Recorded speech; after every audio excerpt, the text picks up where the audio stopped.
مشکی جان بخور ازم. خدایا سلامتی به خدمتکارای حیوانات بده که به اون کسی که تهیه میکنه، که کسی که میاره، که بتونه این هوای سرد و این برف که رو زمین سفید کرده، هیچ غذایی برای این زبون بسته ها نیست، به ما لیاقت بده برایشون تهیه کنیم.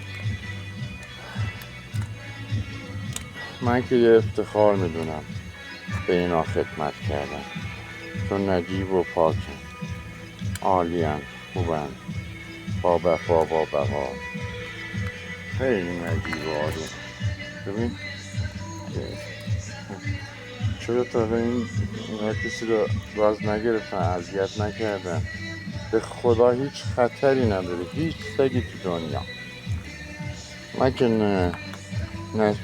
ندیدم تا رو، نشنفتم که این مظلوم ها کسی رو اذیت کنن.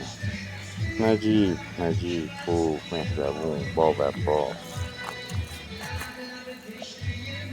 مرسی بابتون که اینا تهیه کرد و داد ما بود به این هوای سرد. مشکی چرا نمیخوری عزیزم؟